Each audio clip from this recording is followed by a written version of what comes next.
Please, hurry up and get discharged from the hospital, okay? Who's going to take care of Mom while you're not here?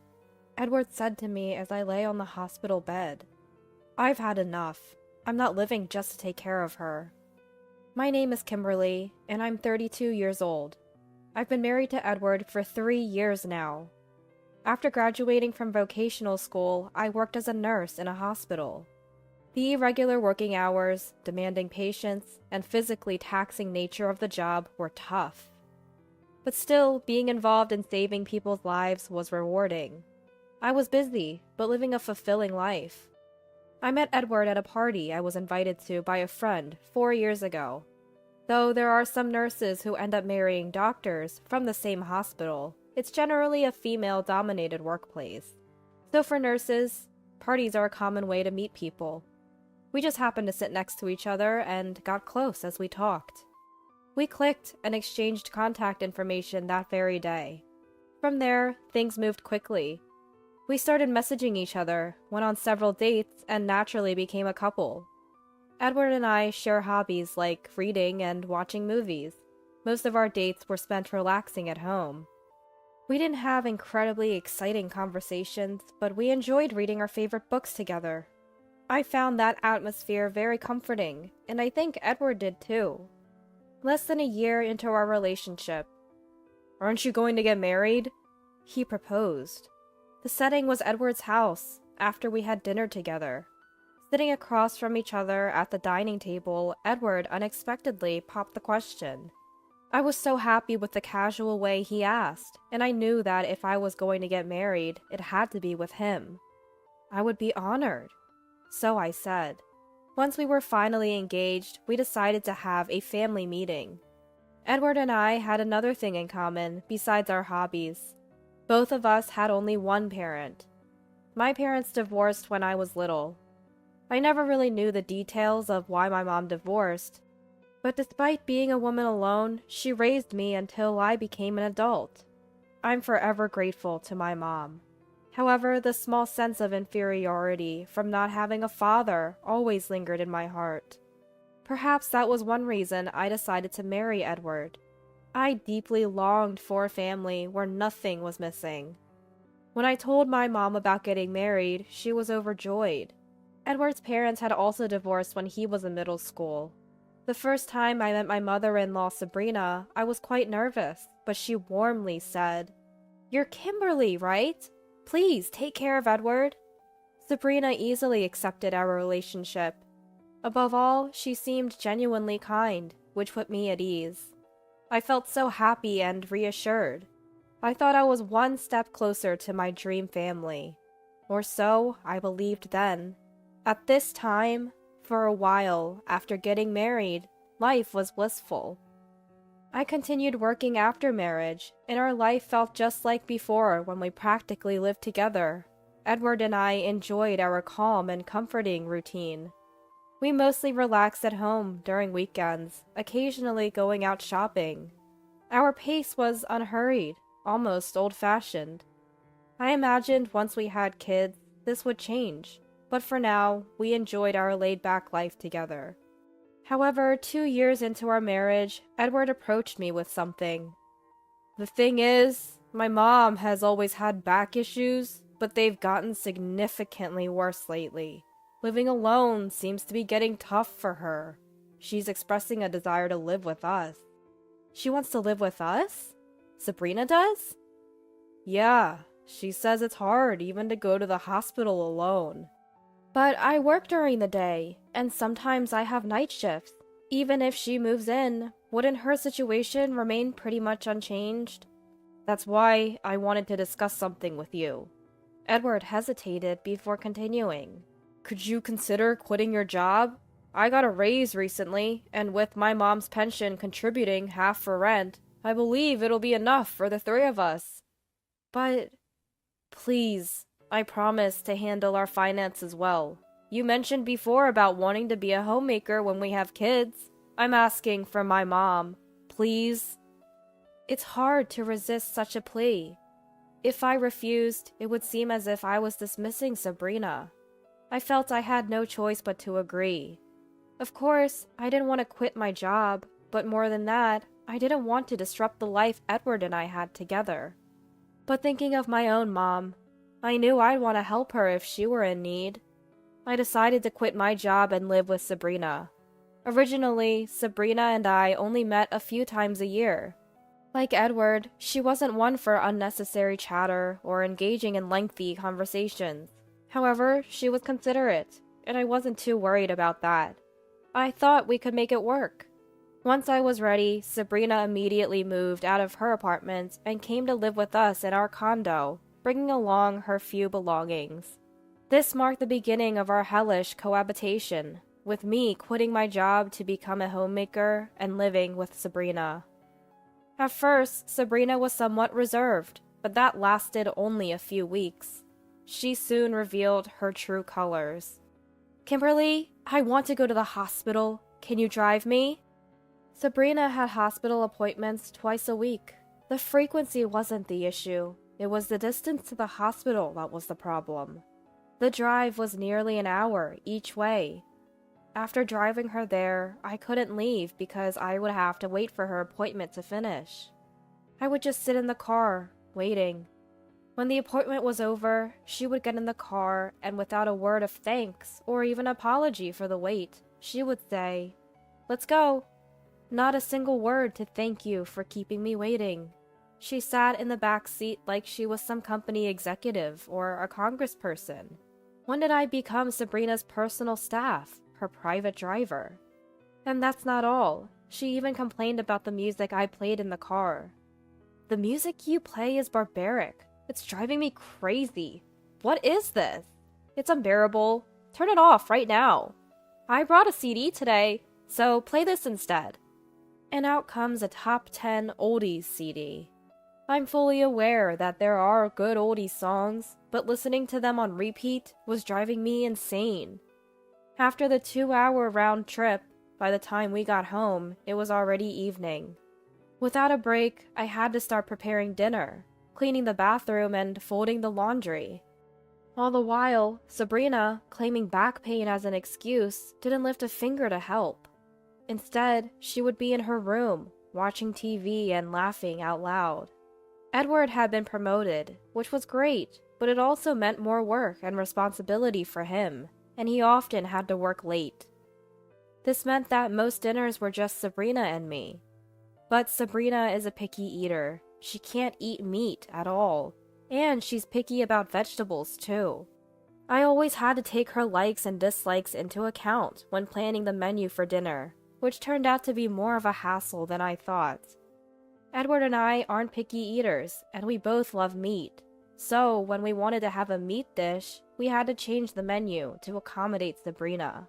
In effect, I had to prepare 2 different dinners, which cost more in terms of both ingredients and time.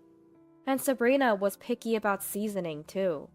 "What is this? It has no taste. Make it stronger." This happened on a regular basis. And after dinner, without lifting a finger to help with the dishes, she would go back to her room to watch TV and laugh. Later, when I had finally finished cleaning up and was about to take a break, she would tell me to prepare her shower. She could have done that herself, I thought, as I went to prepare her shower. And sometimes, from the shower room, I would hear, "Kimberly? Kimberly!" Rushing over, thinking something was wrong, she would say, "What's this? The water is lukewarm. Are you trying to freeze me to death?" I've never heard of anyone freezing to death in a shower room. How inconsiderate! While listening to Sabrina's yelling, a sharp pain shot through my stomach. Is this the relationship between a daughter-in-law and Sabrina? I thought about consulting Edward, asking him to do something about it, but... "Sorry, but please bear with it. Mom must be stressed out and wants to vent," he said, brushing off my concerns and doing nothing to help. Recently, the thought of divorce had crossed my mind more and more. But since I quit my job, I don't have my own bank account. I have no money to spend freely, and the anxiety of not finding a job right away after divorcing made it difficult to make up my mind. The harassment from Sabrina got worse day by day. If the car shook even a little, Drive more gently. It's dangerous. If I accidentally served something Sabrina didn't like. Are you embarrassing me on purpose because you know I can't eat this? Make it again. If you don't have the ingredients, go buy them. Reluctantly, I went to the supermarket, bought new ingredients, and made the meal again, only for her to say, "This is disgusting. I can't eat it." And with that, she would take the plates straight to the kitchen and deliberately throw away the food I made. Each time she did that, a sharp pain would shoot through my stomach. By this point, just seeing Sabrina's face would make my stomach hurt. Even if I consulted Edward, his response was always the same. He just kept telling me to bear with it. In the end, Edward cared more about his mom than his wife. Honestly, I was becoming just as intolerant of Edward's attitude as I was of Sabrina's. The holidays we used to spend leisurely together were now spent with Edward locking himself in his room and Sabrina locking herself in hers, leaving me alone in the living room, busy with housework. I miss the days when it was just Edward and me. Now those peaceful times are gone.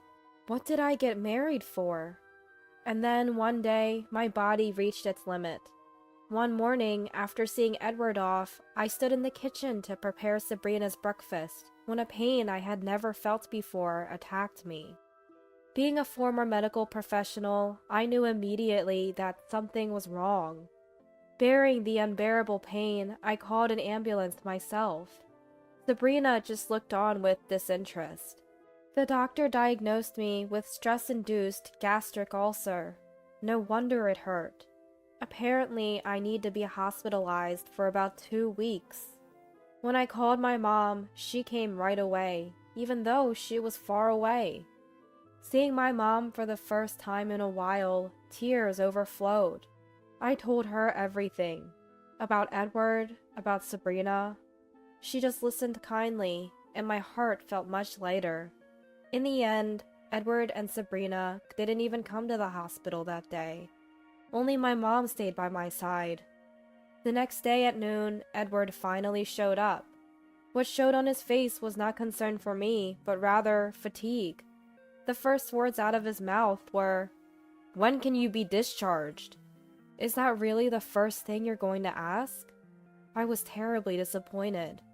I couldn't forget the life we had before Sabrina came, and it seems I still had expectations for Edward. But with Edward's words, my last glimmer of hope was extinguished. Edward continued, "Please, just get discharged soon. Is it really necessary to be hospitalized for just an ulcer? It's an overreaction.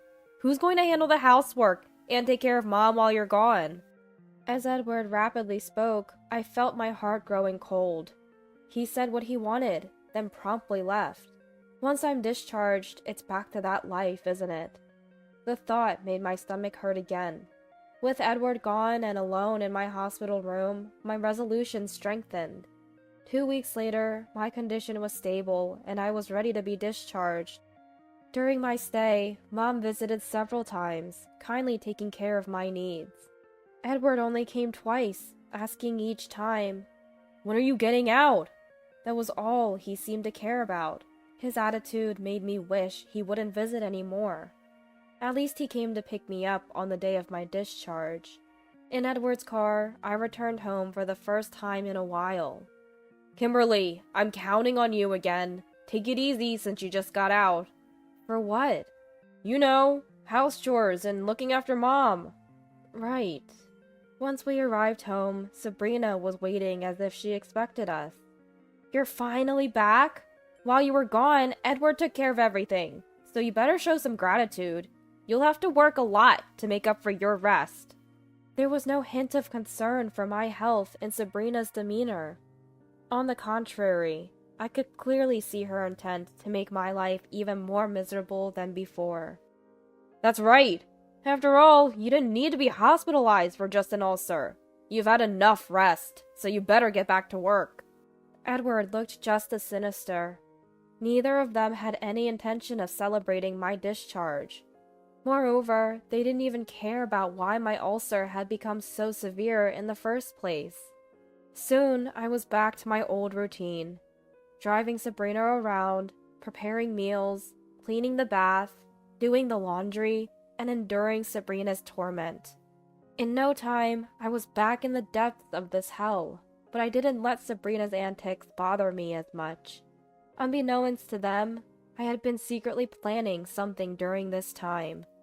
And just when my plans were about to come to fruition, another incident occurred. Sabrina fell at home and had to be rushed to the hospital. The doctor said, "She's not in a life-threatening condition, but she injured her chronic back condition when she fell. She likely won't be able to walk on her own again. Please prepare for a life in a wheelchair." That's what he said. Sabrina was going to be hospitalized for a while. Edward and I silently returned home. Sitting across from each other at the table, Edward began. "You understand, right? Mom's become dependent. She'll need help with meals, bathing, and possibly even sleeping.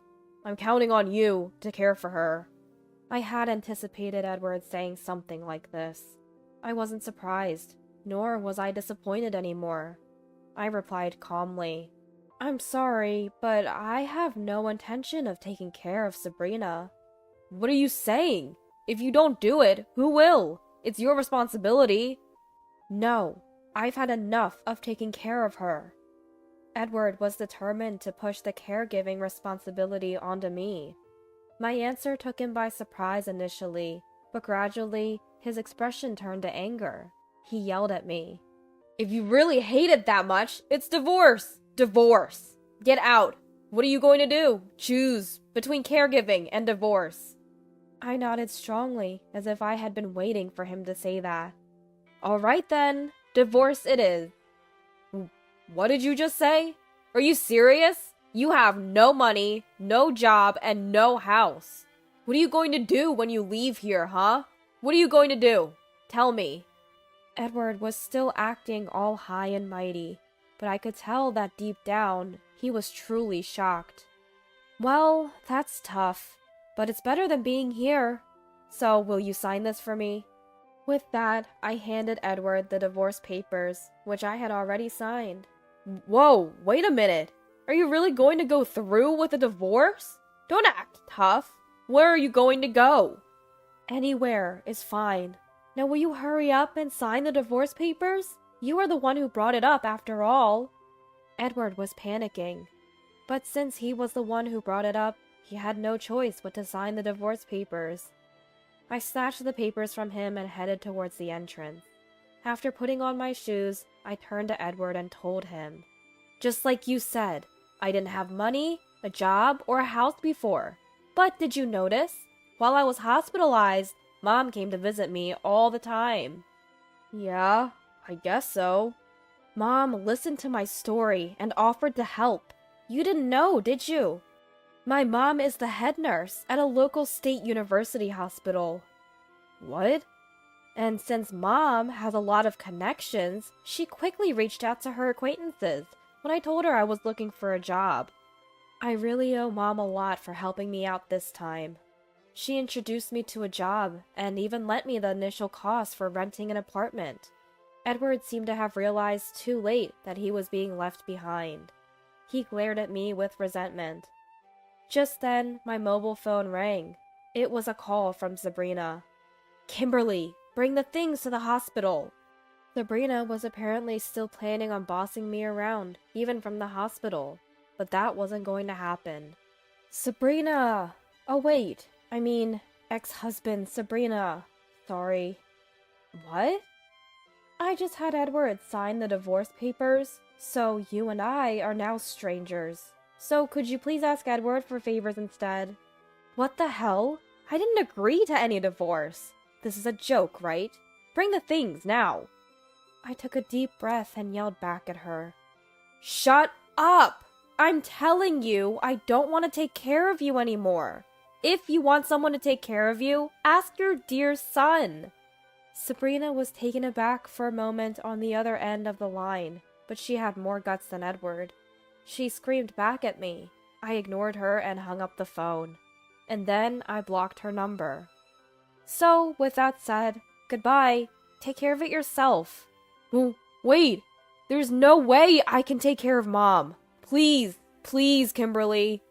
I'm sorry. Goodbye. With those words, I closed the front door and left the house. Suddenly, I felt lighter. When I looked up, the stars were twinkling, as if to celebrate my new beginning. The next day, I promptly filed for divorce at the city hall, and it was granted. I consulted with my lawyer, and we were able to establish that the emotional harassment by Sabrina and Edward was grounds for a divorce. We also filed for compensation. I started my new life in a rented apartment that I had arranged beforehand. I got a job as a nurse at a hospital, introduced to me by my mom. I realized once again how important it is to have a skill in hand. I am grateful to my mom, who, despite being a woman alone, sent me to vocational school.